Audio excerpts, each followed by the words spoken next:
Kredit macet pinjaman online atau pinjol belakangan ini semakin hari semakin parah dan semakin parah saja.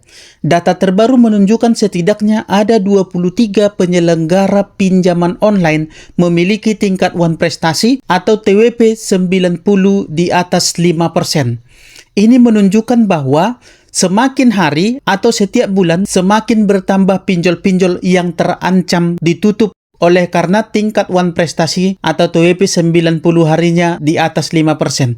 Sekali lagi saya ulangi kepada teman-teman, TWP 90 itu artinya adalah tingkat wan prestasi 90 hari. Artinya tingkat atau banyaknya nasabah yang belum membayarkan hutangnya sama sekali selama 90 hari atau 3 bulan. Nah, menurut peraturan OJK, jika tingkat wan prestasi 90 hari nasabah di atas 5%, maka pinjol tersebut tidak layak untuk beroperasi di negara ini. Karena kredit macet yang terlalu tinggi pada satu pinjol itu dapat menyebabkan permasalahan kredit di masyarakat. Dan ini akan menimbulkan masalah yang beruntun. Masalah terhadap keuangan, masalah terhadap peredaran keuangan di masyarakat, masalah terhadap kelancaran perputaran keuangan di masyarakat, dan juga masalah terhadap ekonomi masyarakat itu sendiri. Oleh karena itu, maka Otoritas Jasa Keuangan telah menetapkan bahwa pinjol-pinjol yang TWP 90-nya itu di atas 5% tidak layak beroperasi. Bagaimana tindakan OJK terhadap hal ini? Apakah pinjol-pinjol dengan tingkat wan prestasi lebih dari 90 hari ini tidak layak lagi beroperasi sehingga angsuran yang sudah menunggak di atas 90 hari tidak layak lagi untuk ditagih atau tidak boleh lagi untuk ditagih atau tidak bakal ditagih lagi? Kita akan bahas secara singkat, padat, dan jelas di sesi kali ini sesuai aturan terbaru OJK. Tapi sebelum kita masuk ke pembahasan kita, saya berulang-ulang mau sampaikan kepada teman-teman yang belum sanggup untuk memulai galbay, daripada kalian memaksakan diri untuk membayarkan pinjol, sementara situasi dan kondisi ekonomi kalian sudah tidak memungkinkan lagi untuk kalian terus membayar pinjol, saya sarankan atau saya minta kalian bergabung ke grup WA dan Facebook P3N, Persatuan Pemberantas Pinjol Nusantara. Jangan kalian memaksakan diri kalian untuk terus membayar pinjol, bahaya nanti ke depannya. Selain hutang Anda nanti akan kemana-mana, harta Anda habis terjual, Anda juga akan pinjam lagi ke beberapa pinjol sehingga akan membuat Anda semakin terbenam sehingga Anda berada dalam masalah yang begitu besar dan ujung-ujungnya nanti hidup Anda akan tinggal penyesalan yang tidak akan pernah Anda bisa sesali. Oleh karena itu saya meminta kepada teman-teman yang belum sanggup untuk galbay, yang masih takut dengan teroran para debt kolektor pinjol, yang masih mempan diancam-ancam, diintimidasi, disampaikan berita-berita hoaks atau ancaman-ancaman hoaks, silakan bergabung ke grup WA dan Facebook P3N, Persatuan Pemberantas Pinjol Nusantara, supaya kalian bisa sanggup untuk memulai galbay, untuk tidak terus dimanfaatkan pinjol untuk membayar hutang pinjol kalian. Karena dengan gabung ke grup ini, kalian akan bergabung bersama teman-teman kalian yang senasib, sehingga kalian tidak akan sendiri. Kalian akan berkumpul bersama teman-teman kalian yang berasal dari seluruh wilayah Indonesia di grup ini, sehingga kalian bisa saling menguatkan, saling support, saling mendukung, saling memberikan informasi satu sama lain, saling berbagi tips-tips bagaimana cara galbay, dan bisa saling memberikan semangat satu sama lain. Di grup ini juga ada senior-senior galbay yang sudah lebih dulu masuk ke grup ini, yang sudah berpengalaman, yang dengan senang hati siap untuk membantu kalian dan menjawab semua pertanyaan dan keraguan kalian tentang galbay pinjol. Sehingga kalian bisa dan berani memulai galbay pinjol karena kalian sudah paham bahwa galbay itu sebenarnya tidak ada yang perlu ditakutkan. Bagi kalian yang tidak mau menjadi budak pinjol selamanya, silahkan bergabung ke grup ini lewat link yang sudah saya sematkan di kolom komentar video ini. Silahkan klik linknya dan bergabunglah bersama teman-teman kalian yang sudah terselamatkan dari perbudakan pinjol. Baik, kita lanjut pembahasan kita. Berdasarkan peraturan Otoritas Jasa Keuangan nomor 10/POJK /05 tahun 2022, angka 90 hari itu adalah batas waktu kualitas pendanaan yang mengklarifikasikan sebagai kredit macet.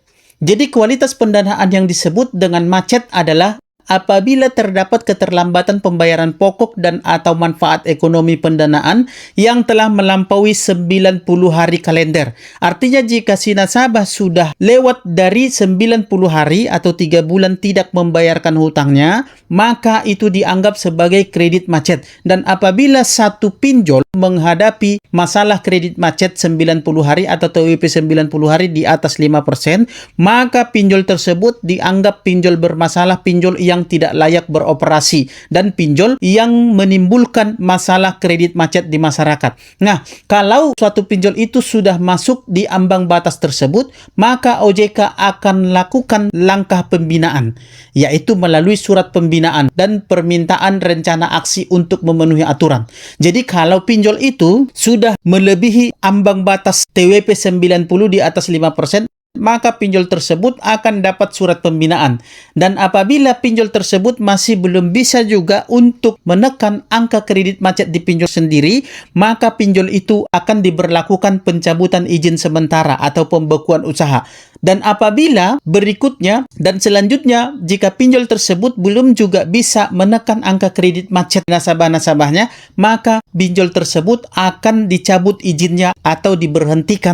Karena memang pinjol seperti itu tidak bisa beroperasi secara terus-menerus karena akan menimbulkan kekacauan ekonomi atau keresahan di masyarakat.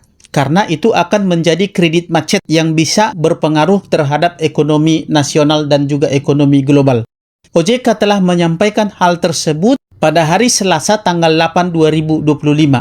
Penagihan utang sebetulnya juga menjadi hal yang menakutkan bagi nasabah-nasabah pinjaman online. Apalagi jika pihak penagih atau debt collector sampai datang ke rumah. Maka merujuk pada Peraturan Otoritas Jasa Keuangan Nomor 10 POJK tahun 2022, peraturan ini tidak secara eksplisit mengatur tenggat waktu penagihan oleh penyelenggara pinjaman online atau ketentuan bahwa penagihan dilakukan dalam waktu 90 hari. Selebihnya dianggap hangus. Itu menurut Peraturan OJK Nomor 10 POJK _05 tahun 2022.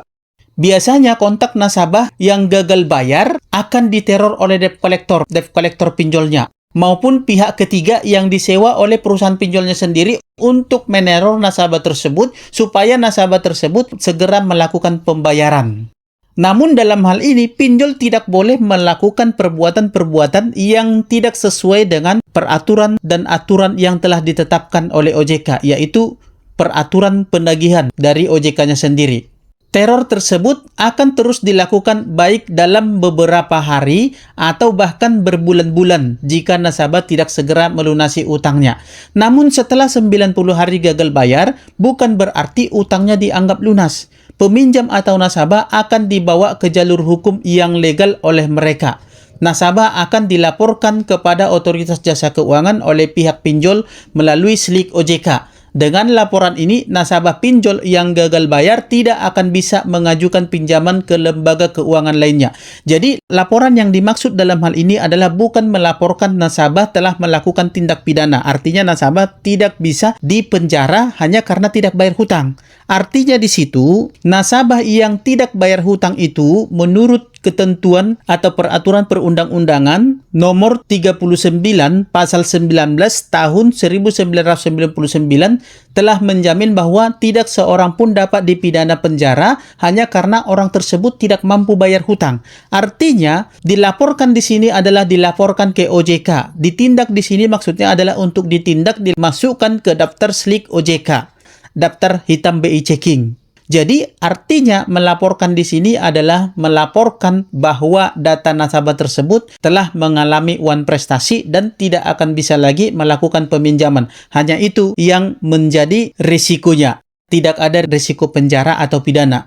Nah, masa penagihan ada batasnya. Meski pinjol berhak menagih sesuai Peraturan OJK Nomor 22 Tahun 2023 menurut Pasal 62, mengatur bahwa penyelenggara jasa keuangan wajib memastikan penagihan kepada konsumen dan harus dilaksanakan sesuai dengan norma yang berlaku di masyarakat dan ketentuan aturan perundang-undangan. Dengan demikian, penyelenggara jasa keuangan wajib memastikan penagihan dilakukan tidak menggunakan ancaman dan tindakan yang mempermalukan konsumennya. Jadi penagihan itu tidak boleh dilakukan dengan cara mengintimidasi dan dilakukan secara terus-menerus. Nah, dalam aturan tersebut disebutkan juga bahwa penagihan hanya boleh dilakukan di tempat alamat atau di tempat domisili si nasabah tersebut berada. Dan hanya boleh dilakukan pada hari Senin sampai dengan Sabtu. Dan hanya boleh pada jam 8 pagi sampai jam 8 malam waktu setempat.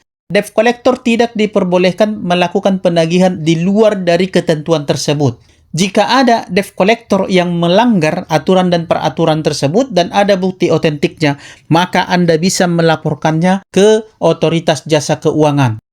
Jadi, hutang yang belum dibayarkan sampai 90 hari atau yang sudah mencapai TWP 90 hari, maka hutang tersebut masih tetap harus ditagih atau dibayarkan. Namun, nasabah akan dilaporkan ke OJK sebagai nasabah yang bermasalah atau nasabah yang mengalami kredit macet. Sehingga risikonya adalah nasabah yang mengalami kredit macet, maka nasabah tersebut tidak lagi bisa mendapatkan fasilitas pinjaman atau pendanaan atau kredit dari perbankan maupun pinjol ataupun lembaga keuangan lainnya. Oleh karena itu, maka ke depannya nasabah tersebut tidak bisa lagi melakukan pinjaman atau kredit. Hanya itu risiko dari gagal bayar pinjol. Bukan berarti jika tidak dibayarkan dalam 90 hari hutang Anda lunas atau hutang Anda tidak dibayarkan lagi. Anda tetap ditagih, tapi dalam penagihan tidak boleh melakukan kekerasan. Demikian informasi yang bisa saya sampaikan. Sampai ketemu di sesi-sesi berikutnya. Semoga bermanfaat. Dan akhir kata saya ucapkan salam sahabat.